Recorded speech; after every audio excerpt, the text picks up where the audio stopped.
Okay, let's go with the first question.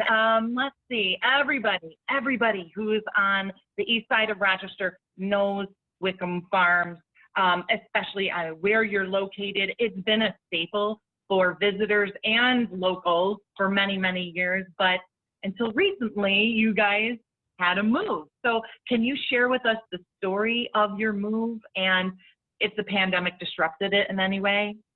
Sure. For some of you, you may know Wickham Farms or think of Wickham Farms on Route 250 next to the East Side YMCA. Last year, we had the opportunity to relocate to where the majority of our farmland is, directly across the road on Sweets Corners Road. Had this pandemic occurred last year, it would have been disastrous for us. So having done the majority of our build out last year in 2019, we were fortunate as we started 2020 to be less impacted by the pandemic. However, that being said, we still weren't done with our building, so we had another additional structure that we had on the docket for 2020 and a major kitchen remodel. Believe it or not, yes, after 1 year, we realized, all right, we didn't do this right. We're constantly changing things as we learn more about our business.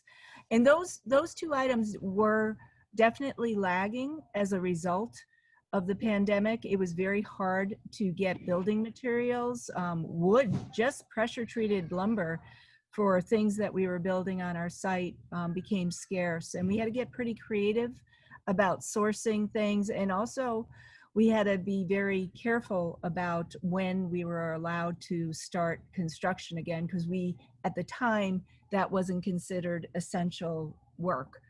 But we made it through, thankfully. I'm so glad to hear that. And as someone who tried to build a deck this past spring, I can relate. Pressure treated wood was hard to find. It sure was. So sorry. And how are things looking for you now? Is there something more coming along with the move, a next step, or are you all done? I could honestly say we'll never be done. So every year, I'm sure that our farm will have something new to offer because we have the luxury of space. And thankfully, moving to this side of the road where we have over 100 acres here, 36 contiguous acres where our main agritainment is, we were able to benefit from spreading out, and we have lots on the docket. Some things are farm related. New this year, I wanted to share some pictures. New this year was our first lavender event, which we really didn't advertise much because it was in July. We had just been given some guidelines around reopening, and because we weren't sure what to expect from our lavender crop, and boy, did it take hold. So I would expect next year a much bigger bang for us starting in July with our lavender. We have over a football field of lavender. In the entire summer, we were able to do what we called scenic farm yoga 4 days a week in our lavender field. And it was very well received for all those folks who, didn't feel comfortable about doing yoga inside, nor were we allowed. That was a wonderful thing. This year, we were fortunate enough to, again, having the space, we doubled the size of our sunflower field to 8 acres so that we could really manage to spread people out. We made very large laneways. Again, all those things were made possible by that move that we had made in 2019 to a bigger location. For next year, we are prioritizing right now. Actually, as I speak, every week, a couple of us go on benchmarking trips around the East Coast to look at how other farms do it. Someday we aspire to be the Stokoe of the East. Stokoe's a great farm and always a number one pick in Rochester, and that's our goal, be Stokoe of the East. Aw, That's so cute. Julie, you heard that, I'm sure. I did. These are gorgeous, gorgeous pictures of lavender. I love it. I want to get a chance to pull up your website too here in a second, but first I want to switch over to Julie. Julie, your website had a complete makeover, right? In July, which is recently crazy. Okay. Was that So, because of COVID or was it already in the works? yes, yes, and no. So it started back, in January. I make we wanted some major changes to our website and put it all together for our web guy, and he was going to get on it, and he was going to get on it, and he was going to get on it. And then COVID hit, and we realized we were going to make even more changes because of it, and he was going to get on it. And finally it was critical mass, and we're like, this isn't working. So we completely scrapped it. We went to an entirely different platform. We went from a WordPress platform, which can sometimes be cumbersome on the back end if you don't know some code, especially with calendars and whatnot, to a Shopify platform, which has turned our website into a complete and total e-commerce website, which is exactly what we needed this year, because we're all being forced, Wickham's are as well, to have tickets by date, tickets by time. You need to know who's on your farm. We're all under pretty tight COVID limits as to the number of people we can have on the farm each day. And this definitely helped us do that. And I'm realizing that Shopify is much easier for me to manage. It has some pretty cool features with the reservation system that what our previous platform, Ticketleap, would have never allowed us to do. And I got to say, I'm pretty grateful. For those of you, I know Wickham's does use Ticketleap. They had a major outage the past 2 weekends, and that probably would have sent me over the edge. I don't know. Maybe Debbie has maybe she had yoga all summer to help her manage that, because I would have been screaming my head off. And I know other farms around the country were as well. So we're super happy with it, but it was definitely, I can't believe I'm doing this mid-July to do a brand new website and a brand new ticketing platform that I knew nothing about. So yeah, that was stressful and already pretty stressful time. Tons of credit to you. I understand that website design it's a big job. Now you can buy tickets right on the website. Is that right? Yes. So you can buy it right on the website. We're doing it by date. I know I think the Strong, I think Wickham's are, I think other places are doing it by hour. We decided to do it by date. I don't know that I love that or hate that. I think there's good and bad to all of it. I do love knowing who's coming to the farm. That, right? For staffing purposes. I imagine there's a specific reason. Right. That's kind of amazing to know who's coming to the farm. Like, oh, okay, well, I need some more staff, and I know that ahead of time, so that's always great. And of course you have that money in the bank already, so also really great. So I can't complain about that for sure. Absolutely. Wow, this goes on and on and on, the amount of things that you can do. I definitely encourage anyone on this call or watching the video to check out Stokoe Farm's website, which we'll circle back to at the end here. Beautiful job, Julie. Thank you. Really nice. Yes. Debbie, I'm going to pull up your website too, but I wanted to ask you, well, first of all, to bring up the point, you guys have each nodded to each other on having a great venue and the own unique stuff that's going on at each. I love that. I think camaraderie and industry workspaces that are similar, you got to play nice for sure. And no two farms are alike, just like no two businesses are alike, right? So my question to you is being unique, right? From unique owners to unique landscape. I'm sure that there are very special, unique things about Wickham Farms that I'd love for you to bring up and share with us, like what makes your farm so special, and if there's any specific safety measures that you have in place because on those specifically, please share with us now. What makes the Wickham Farm so unique? So that's a great question. And I really believe Rochester is big enough and we draw enough as a community from outlying areas to have lots of businesses like ours. Just like the wine trail, there should be an agritainment trail, right? People need, everyone's farm has something, you know, that's special, that's theirs. You know, and for us, you know, that's a hard one, but I think the marriage of an apple orchard and pumpkins is somewhat unique, and with the fun. There aren't many places where you can go and pick your apples from the trees, pick your pumpkins from the vines, and then engage in all the activities that we have going on in our barnyard.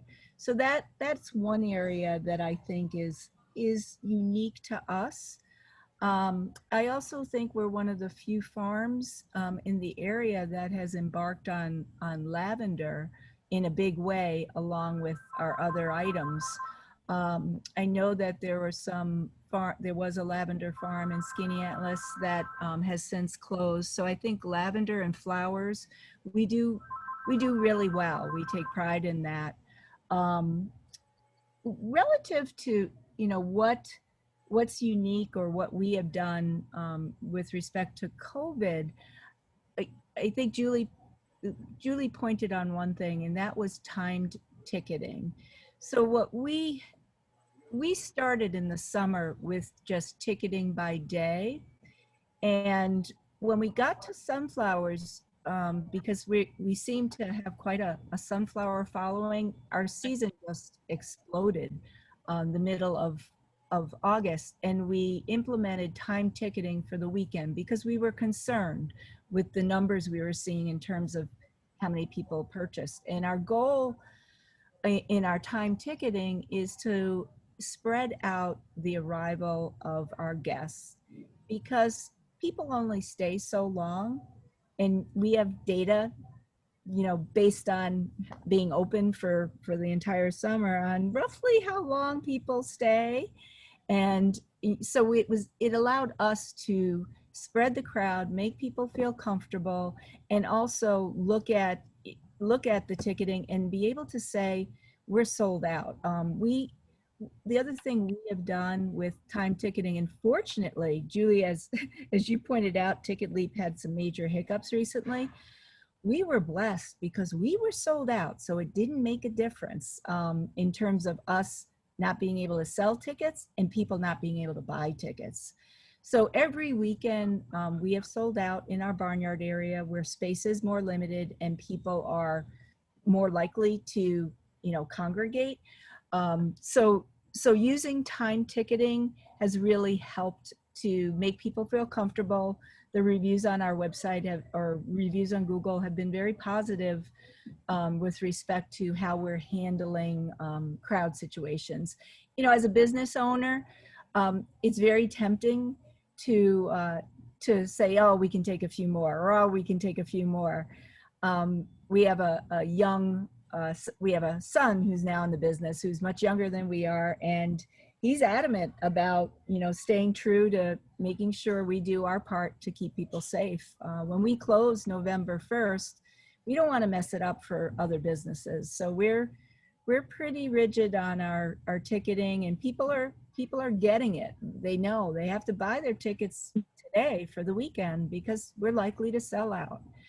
So those are kind of the few things that are different about us and how we're uniquely handling COVID with respect to our venue. Perfect. Thank you so much for sharing that. I can't wait to come out again and bring the kids. It looks gorgeous.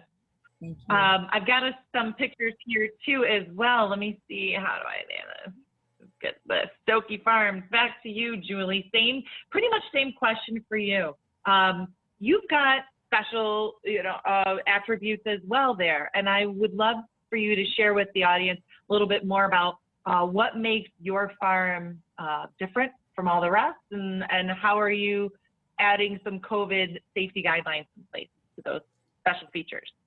Thanks. So if you look at the bottom picture, you see, I think history is a big thing, a big theme with the family. The farm is actually 208 years old. The barn in the background is part of the original homestead of 100 acres.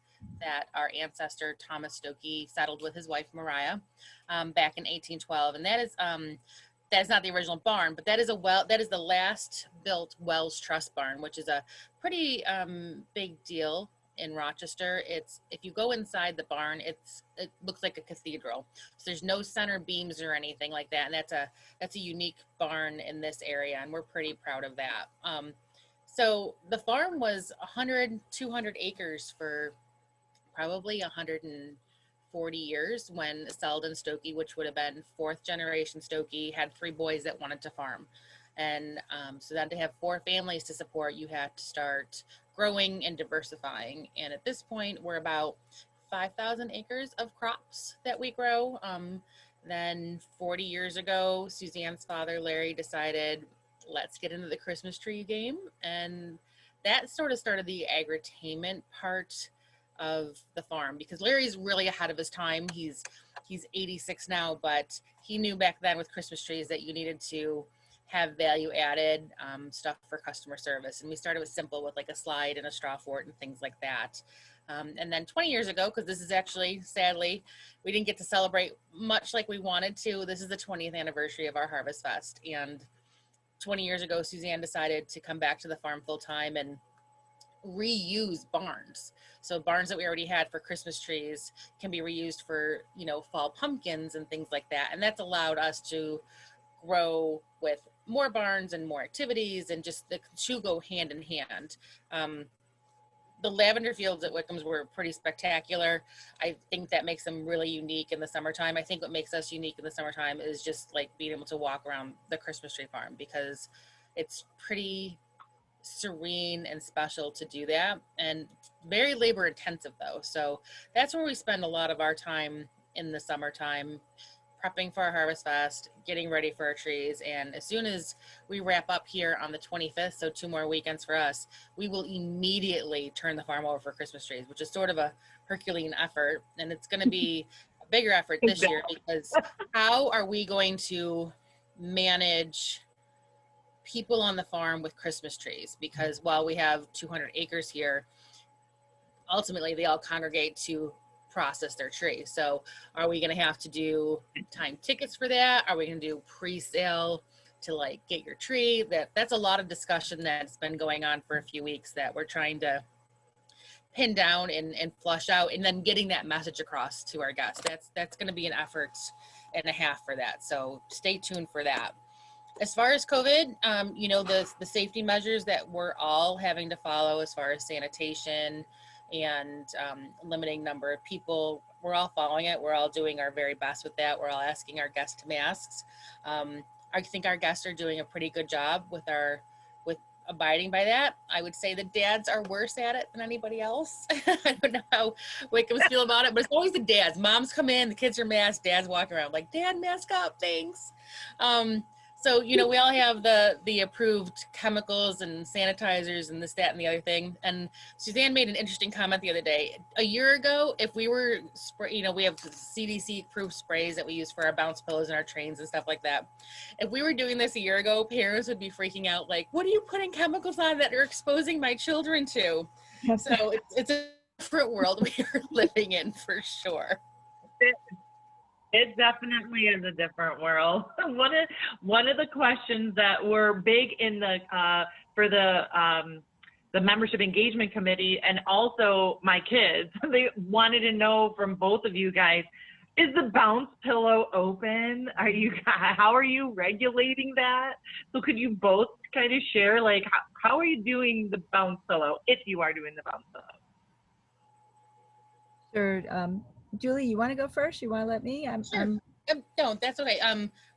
We basically have a battery operated sprayer that has, it's sort of like a wrestling mat cleaner is what they do. So it sanitizes. So we are, let me give the number. We have 2 pillows. We have a little kid pillow and a big kid pillow. We've added an attendant this year, which is like, oh, that's painful with New York State minimum wage, but it's helping us to control how many people are on the pillows a little bit better. So we're reducing the number of people on the pillows. We're closing them down once a day. They're sprayed in the morning. It's a long-acting cleaner. So they're sprayed down in the morning, then we close and we sprayed them again. And actually that worked out really well because then I let all those kids go on their break. And then I don't have to have someone break them. And then we reopen up a half hour later and then they get sprayed down again in the evening. So honestly, that was like almost genius. I was like, oh, now we don't have to like worry about breaks for the bounce pillow kids. And that made it super simple. And Sounds good. just to build Similar, on that, Debbie, or different? very much the same, actually. You know, we had shared information. Julie had shared the cleaner. It's like I have it under my desk. Athletic surface disinfectant that we use on our pillows. Very similar. We on busy weekends when we know we're at capacity, we have a monitor. We actually, and surprisingly, you know, people are pretty respectful of this. When it's busy, we ask people to wear their masks on the pillow. It's not always the most comfortable thing, but it's one way of, again, you know, in addition to minimizing numbers, it's another way to help. The other thing we did with our barnyard area is I contacted our town because when the New York State mandate came out that playgrounds could open, and it was at the jurisdiction of individual towns. Our town supervisor got together with some other town supervisors and discussed how do we address playgrounds, and they identified a disinfectant, a solution that has a pretty good duration. So that our town shared that information with me, and I'm basically following the same thing our local municipality is using on their playgrounds and surfaces. The other thing we did, similar to what Julie was talking about, we had purchased, anticipating this and anticipating the need to do some sort of, you know, widespread sanitation. We put an order in very early in the year for an electrostatic sprayer. So it missed the materials we use on a nano scale, micron. You know, I think it's like down to 22 micron scale. So it charges it electrostatically, so it adheres to surfaces. So that does a couple things. You get a better coating. The other thing it allows you to do is to use less material. So by doing those things and thinking ahead, when the final, you know, direction, the guidance for our type of business, agritourism, came out, I felt like we were pretty well prepared with a plan. Awesome. So glad to hear it from both of you guys. Sound so prepared. That's great. At this point, I would really love it if the attendees unmuted their phones and jumped right in. I'm sure everybody's got a question percolating in their minds. Please go to town. Let's unmic and say hi to Debbie and Julie, everybody. Hi, you guys. Hello. Hello. Hello.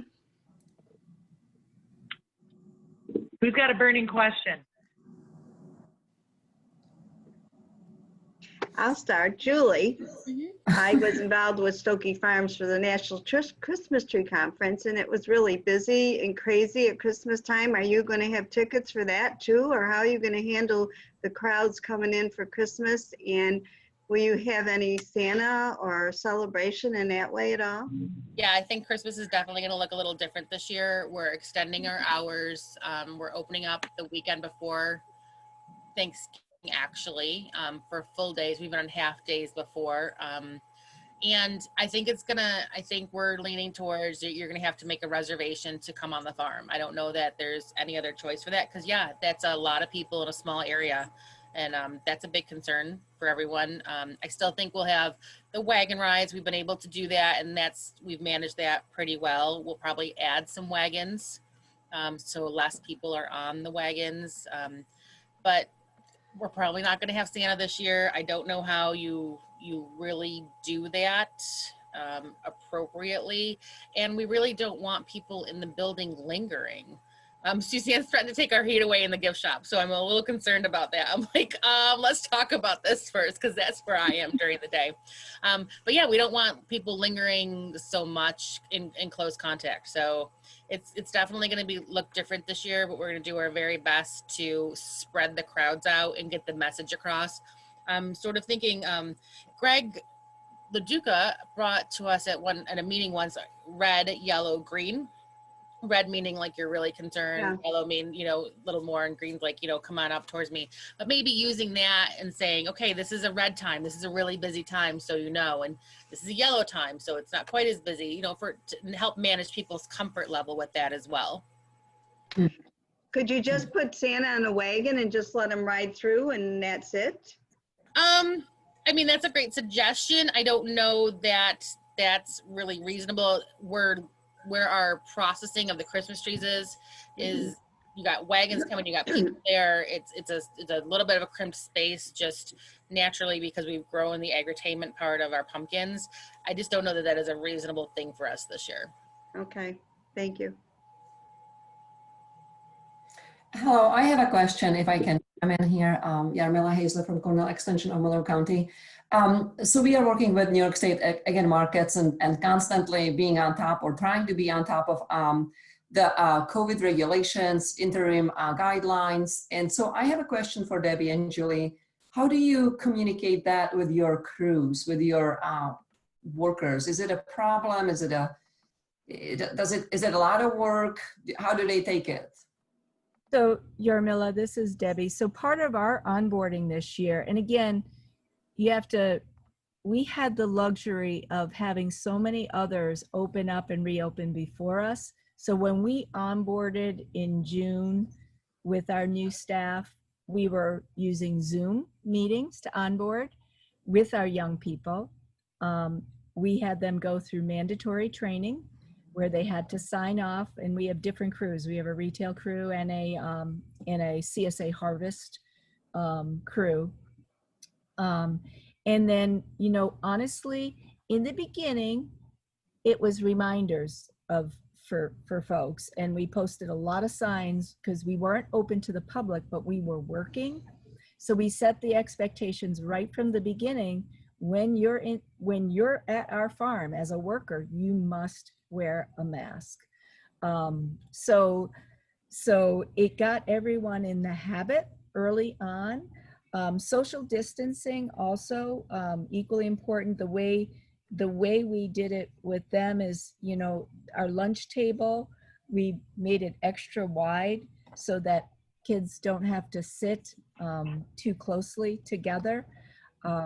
We have early on walked around, and I personally asked, do you feel safe in the various operations we have? A lot of our locations where our young people are staffed are open air. It's almost like we designed our barns for COVID. We have these great big doors, and we have these great big sliders and garage doors. Our admissions are all outside. We lucked out. And I think that goes a long way. But young people are very easy and very compliant. So I don't want to use the word new norm, but very quickly they were able to comply and take it seriously. And it was reminders in the beginning, and now not so much anymore. And I would say the same thing, that our kids were probably better about it. Like, I'm in my office and they walk in with a mask on. I'm like, oh, let me put my mask on. They're just used to it, and I'm sometimes catching up to them because I catch myself like walking out of my office like, oh crap. Yeah, I think our kids and their parents were very on board. We use a lot of text messaging. I have a group text with our scheduler that I can just be like, hey guys, remember when I saw the first weekend, not everyone there was a few people that didn't take their temperatures when they got to their farm and stuff. Just a quick reminder, and it was done. It was never an issue after that again. So we use a lot of text messaging, and I think the kids always have their phones attached to them anyways. So that works out really well for us. Great. I'm glad to hear it. When we were getting these interim regulations and their changes. What's the regulation of the day? It was just a lot of information. It was pretty intense. So I'm happy that you guys were able to implement it, react to it, and implement it, and it was well received. Yarmela, you raise a really good point. What's the regulation of the day? If I was to say, the season, knock wood, is going well. We've had great weather, and people are generally very understanding about some of the changes we've had to make. But one of the most stressful things for us as business owners are these late breaking changes. Like to come out for agritourism with new mandates on September 1st. That's pretty tough, after you've been open or you're just getting ready to open. So that's probably been one of the hardest things as business owners, is the unknown, fear of the unknown. Are they going to shut us down? Are they going to stop allowing us to do X, Y, Z? When they came out with the mandate that, no human contact with animals on September 1st, on September 2nd, we spent $3,000 to install a double fence around our animals. That to me as a business is just really like, come on, get with it. This has been around for a while. There's no new data that says you should be doing this. So that's been frustrating. I know that my husband, my son, and myself will get a whole lot better sleep when November 1st comes for us, because we feel like we're on pins and needles, like what's going to happen next. And I agree with that wholeheartedly. I'll say this, I got a little scared the other day. There is a farm market in Leroy called Pulley's Farm Market. They're definitely a smaller farm, but they have a few activities. I think they have duck races. I think they have a pillow out there. I think they might have a corn cannon. They got a visit from Livingston County, and they said, okay, you guys, you got your signs, you look good. And then 2 days later, they called and said, shut down all your activities. So that certainly, that was this week. That's going to be a big hit for them this weekend, a big hit. And not really a reason like, hey, we're seeing this, please improve upon it. It was, you're done. Yep. So it seems like that's happening. That's happening around us. We have fellow farm friends on the East Coast, and those things are happening. They're doing spot checks, which I don't have a problem with, but then the lack of rationale and reasoning is really disheartening. Yep. So get on it, Yarmela. Yes. No, this is great. And I'm so glad. I don't want to steal the discussion, but we just got new guidelines today and attached email. Sorry, I don't mean to spook everybody up, but you're absolutely right. The CDC is doing spot checks, and they are going to intensify their inspections. So also, I wanted to say, not to put a plug for Cornell Extension of Monroe County, but in order to help the farmers, and because of the fall activities are kind of in full swing, we are embarking on doing sort of like helping farmers with their COVID compliance revision safety plans. So feel free to call us. We are not part of inspections. We are here to help you revise it, maybe check it out, add it, expand it, or just do customized step-by-step activity, depending on activities, COVID compliance, safety plan check, so or write up. So we would be happy. Feel free to reach. And when I say us, I'm talking actually to Lauren. Also, here's Lauren. She's one of the attendees. She's our agricultural intern this year, and she comes from SUNY Brockport Recreation and Leisure Department. So she's been working with Wickham Farms so far.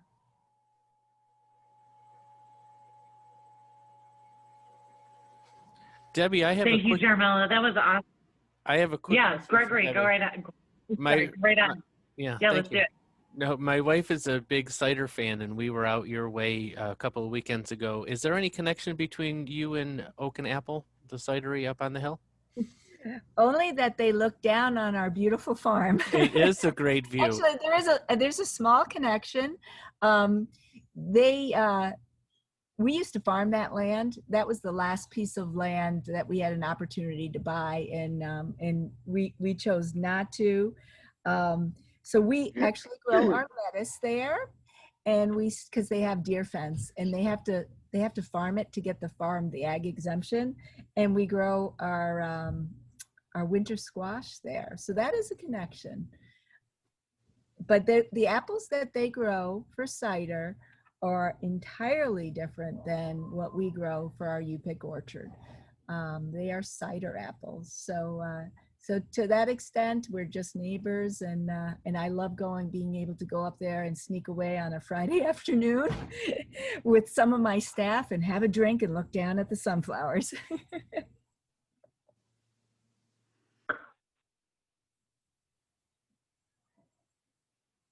Great question. Thanks, Greg.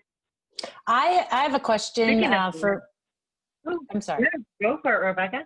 For Julie or for Deb, just, have you had any incidents with people getting mad at other customers, or, like you've had to diffuse things, and how did that work?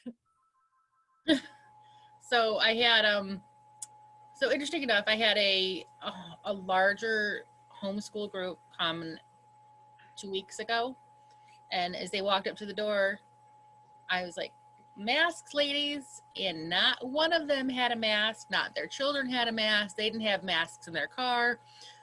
They were a homeschool group and they were anti-mask. And I was like, oh my God. So of course, now I'm depleting my stash because I'm giving out masks because they do not own them. They are not in their cars. They do not have with them. And I just explained the rules, and I said, this is how it's got to be.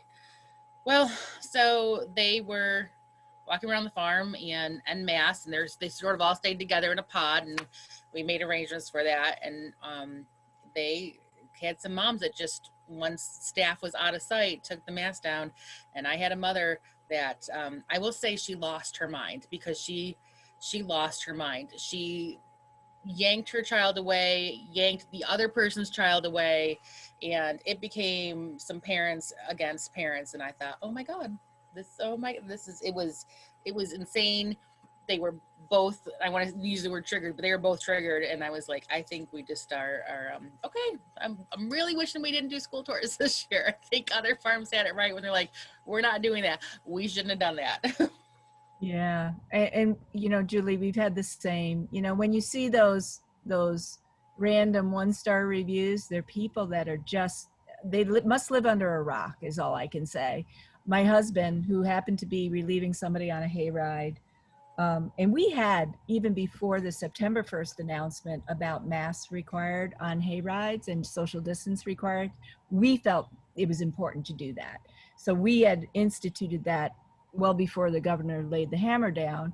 And this happened early in September, and we had a family that refused to wear a mask. And my husband, and he never gets riled, was calm and basically said, look, you may be the only one on the hayride now, but you're not going to be. And sure enough, other families got on, and he made the mask up, and the guy was just belligerent. He was belligerent from the beginning. So people's tensions are high. The other interesting challenge we're having with anger issues is people who don't recognize that we are making reservations, taking reservations. We do get sold out, and we have to turn people away at the door. And some families get, and it's interesting, local people who don't plan take it for granted think that, well, you could just sneak 2 more in, can't you? You can just, and it's been very hurtful, because they feel like we're picking on them, and we're not. We're trying to keep everyone safe. So you get those occasional ones that are just don't believe that we're really doing this, and that, reservations are really required. So that's the other challenge. Again, I just keep saying I'll be glad when the season's over. We chose, and this is another one, I was flabbergasted. We early on had so many people call about birthday parties and groups. And these are groups of more than 50 people. Well, everybody on this call knows that you should not have social gatherings of more than 50 people, organized gatherings, nor does Wickham Farms want to be part of anything like that. You know, people go around in pods, but not 50 people pods. We made a leadership decision to not enable or support birthday parties, field trips, that means school trips, and group activities at our farm. We are not supporting organized group activities. People want to buy tickets, they buy tickets, but that was a hard decision for us. It wasn't, because we didn't trust that people would stay within that 50 limit. Because, you know, the calls that were coming in, Boy Scout troops, 150 people, craziness. But we've stuck to our guns, and I feel good about it because I think we did the right thing. We did some birthday parties. We capped them at like 5 people this year. We felt that that was safe, and honestly, it's mostly, you know, siblings and maybe a friend or two. So Yeah. that worked out well. But this is what I don't understand, and I'm sure everyone can understand it. People are mad that, you know, we're sold out, and they're like, well, you didn't tell us. And I'm like, that's not true. And I've seen Wickham's post. I'm sure she's seen our post, sold out. We're very clear. It's on all social. It's on our newsletters. It's like, buy your tickets ahead of time. It's on our websites. And people are like, well, I didn't know. And I'm like, you have $1,000 computer in your hand. You do not have excuses. You know. Yeah. So that when I people, think that's a great, clear message. Sorry, Debbie, what was that you just said? I was just sharing that when people get angry with you for trying to do the right thing, that's hard as a business owner. But I do want to I would say agree that on that. I feel, sorry.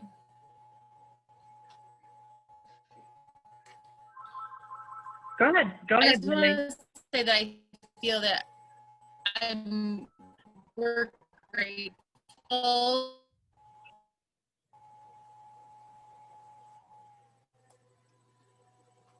Did we lose her? I don't know. I'm here, but Yeah, I think she froze. is Maureen there? Well, hi Okay, well, there, either way, Greg. if How anyone are can you? hear me, I think I'm You're back. You're back. Go ahead. okay. We're just really grateful that we were able to be open, even at a limited capacity. We're grateful that we're outside, and I feel that, you know, for some of the other activities in Rochester, like the Strong and the museums that are staples in this community, you know, it's not sustainable for the long term what's going on, and I'm grateful that we were able to at least open and employ our employees, and the families that depend on us, you know, we're still able to provide for them. Ditto. Well said. 100% true. For friends of ours that are in other cities, other states that do not have the beautiful outdoor spaces that Wickham and Stokoe give to us, we are so grateful for both of you guys. And I do want to share everybody's website. So let me get right to a screen here that will allow everybody to see what, let's see, here we go. Okay, there you go. If you want to go to Stokoe Farms website or Wickham Farms website, there is the URL right there. And I also want to, before we open it up and let anyone who's still on the call share what's going on, what's new on their plate and what's new at their venue, just want to remind you, members and non-members alike, Greg LaDuca is the king of memberships, and anything that you guys need regarding Visit Rochester. What's on your plate is something created through Visit Rochester to share new things that are happening and how we transition. I would love it if you reached out to Greg with any of your questions or needs. There's his email address, as well as mine if you have any questions and want to be a part of either planning what's on your plate, or maybe you would like to be a spotlight on the What's on Your Plate series. Please reach out to myself or Greg.